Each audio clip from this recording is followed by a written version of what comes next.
अयोध्या की माता अपना काम धाम छोड़कर दरवाजों पर आकर खड़ी हो जाती है। राम आएंगे दर्शन करेंगे, राम आएंगे दर्शन करेंगे। बड़ी खुशामद राघव हमारे घर आओ, आंगन में बैठो, देखो आपको पसीना आ रहा है, आप थके, आपको माखन खिलाएंगे, मिश्री खिलाएंगे, आपको ठंडी ठंडी पंखे से हवा झलेंगे। भगवान कहते नहीं, मुझे अगर बुलाना है तो मेरी माँ से आज्ञा लेकर आओ, मैं बिना माँ की आज्ञा के किसी के घर में नहीं आ सकता। ये भगवान श्री राम है, मर्यादा पुरुषोत्तम है, मर्यादा का पालन करते हैं। बिना माँ की आज्ञा के भगवान राम किसी के घर नहीं जाते। और भगवान श्री कृष्ण ब्रजवासियों की नाक में दम कर रखा है। सवेरे से शिकायतें, ओ यशोदा मैया, ओ ब्रजरानी, ओ नंदरानी, अरे अपने लालाए समझा ले रही। कोई कहती है मेरा चूल्हो फोड़े आयो, कोई कहती है मेरा घड़ा मटकी फोड़े आयो, कोई कहती है कि मेरा दूध फैलाया आया, कोई कहती है मक्खन को बंदरों को खिलाया आया, कोई कहती है मेरा बिस्तर भुगो आया, कोई कहती है मेरा बालक लाला सो रहा था इतनी जोर से नौचे आया, अभी तक रो रहा है।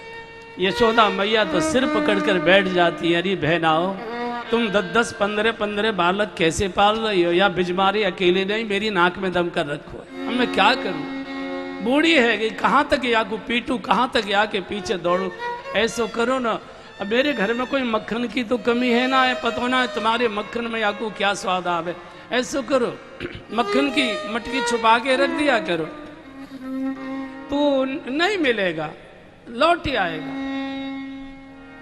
गोपी कहती है मैया सारी ये कल विधाता ने तुझे ही दे दिए क्या? तू क्या समझती है हमने मटकी को अंधेरे में छुपा के रखा नहीं होगा क्या? बोले फिर ये लाला कैसे ढूंढ लेता है? गोपी कहती है मैया पता नहीं तेरे लाला में ऐसी क्या करामात है कि जैसे ही अंधेरे कोठे में प्रवेश करता है, कोठे में अंधेरा रहता ही नहीं है, वहां तो प्रकाश ही प्रकाश हो जाता है, प्रकाश ही प्रकाश। निशा कवन विधि हो, अज्ञानांधकार टिकेगा कैसे? जहां गोविंद प्रवेश करेंगे, भगवान प्रवेश करेंगे, अंधेरा कैसे रहे? बड़ी अब मां सुनती नहीं है, बोले मेरे एक ना सुहाय रहो, तुम्हारे घर में क्या कमी, मेरे घर में काहे की कमी है? बड़ी मुश्किल। गोपियों ने एक मीटिंग की और कहा कि देखो ये हाथ तो आता नहीं है, और यशोदा सुनती नहीं है। कारण क्या था? इन गोपियों के लड़के ही चोरी करवाते थे, अब पकड़वाए कौन? तब गोपियों की एक मीटिंग हुई और एक बूढ़ी गोपी ने सुझाव दिया कि ऐसा करो, खेत क्यार पर तो जाना ही पड़ेगा, घर में रहने से तो काम चलेगा नहीं, तो अपनी मटकी को छीके पर रखो और सभी अपने अपने छीके पर घंटी बांध दो। जैसे ही छीका से मटकी उतारेगा, छीका हिलेगा, घंटी बजेगी, कोई न कोई दौड़ कर आ जाएगा। बोला हाँ ये ठीक। सबने अपने अपने छीकों पर घंटी बांध दी। एक गोपी अपनी गाय को जल पिलाने के लिए घेर में गई, तो अपने देवर को, लड़के को, भतीजे को घर में छोड़ गई। बाल को कुत्ता बिल्ली ना आवे, जरा ध्यान रखियो, मैं गाय को जल पिलाना। ये तो गई घेर में, इसका देवर और भतीजा दोनों गए, कन्हैया कन्हैया भैया यावगत भाभी घर में ना आए, जल्दी चल जल्दी चल। आ गए अपने फौज फर्राट के साथ। भगवान ने देखा मटकी तो रखी है इस पर, लेकिन इसमें घंटी बजी है, घंटी बधी हुई है। भगवान समझ गए दाल में काला है, तो भगवान ने घंटी को हाथ जोड़ कर कहा, हे घंटी रानी, हमारी एक प्रार्थना है, कहो प्रभु। बोले जब तक हम भरपेट माखन न खा लें तब तक तू बजना मत। घंटी ने कहा महाराजा मालिक हो, सर्वसमर्थ हो, जो चाहो सो करो, मैं कहीं को बजूंगी। कन्हैया एक गोप के कंधे पर चढ़ गए, पीठ पर, और माखन निकाल निकाल के ग्वालों को खिलाने लगे। सबका पेट भर गया।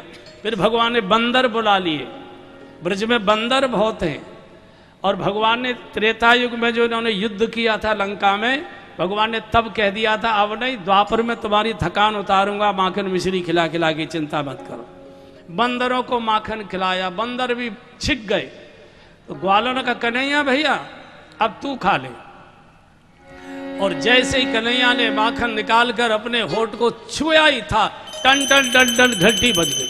और जैसे ही घंटी बजी, गैया का रस्सा छोड़कर गोपी आई घर में, रंगे हाथ पकड़ लिया, कान पकड़े, बोले लाला आज रंगे हाथ पकड़ो है। आज तक तो धोखा दे के भागतो, तेरी माँ भी हमसे उल्टी सीधी बातें करती, आज रंगे यार। अच्छा ये तेरो घर है? बोले और कौन को? अरे मैंने तो सोचे कि हमारी छोटी चाची को होगा, मोकामाल में ही तेरो घर है, मैं तो कभी ना आऊं। तो बोले नहीं बातें मत कर। तो क्या मैया के पास ले जाएगी? हाँ। पिटवावेगी? हाँ।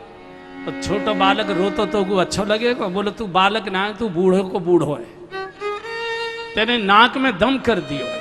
बोले अच्छा मान जा रही है, कादा बार की तो यमराजू मान ले। बोले नहीं। अच्छा तो ऐसा कर, एक क्षण छोड़ दे। क्या करेगा?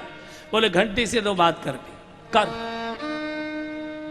घंटी को भगवान गए उतर के कंधे से ग्वाले के घंटी से डांट कर, एक घंटी जब हमने तुमसे ये कह दिया था कि जब तक हम भरपेट माखन न खा लें तब तक तू बजना मत, बजी क्यों?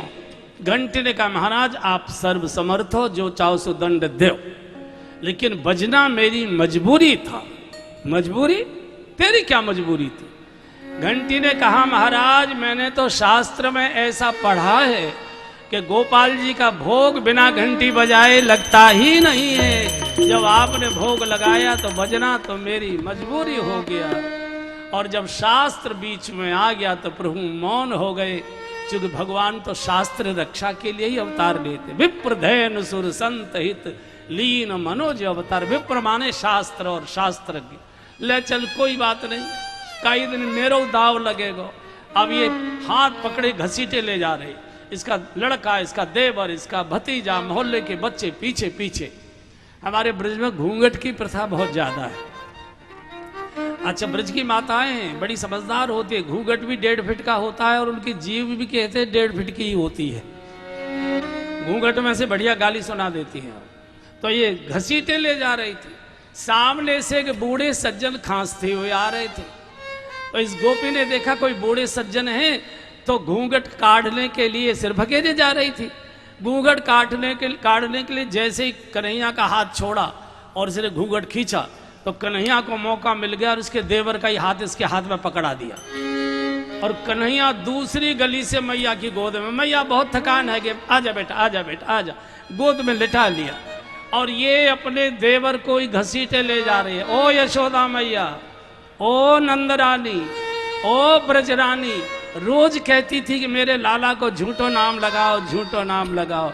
आज देख तेरो लाला रंगे हाथ पकड़ेगा। माने करी कौन को लाला, कैसो लाला, कहाँ को लाला? बोले देख तेरो लाला, और देखे तो अपनो देवर ही हाथ में लगो।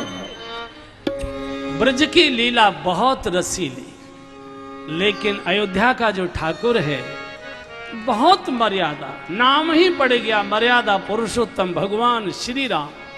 और बचपन से ही भगवान किसी के घर में गोपी नारियां खड़ी हो जाती है, देवियां खड़ी हो जाती है राजमार्ग पर, प्रभु किसी के यहाँ नहीं जाते। मुझे बुलाना है, पहले मेरी माँ से आज्ञा लेकर आओ, मैं ऐसे नहीं आ सकता है। बचपन से मर्यादा का प्रभु ने कैसा पालन किया है।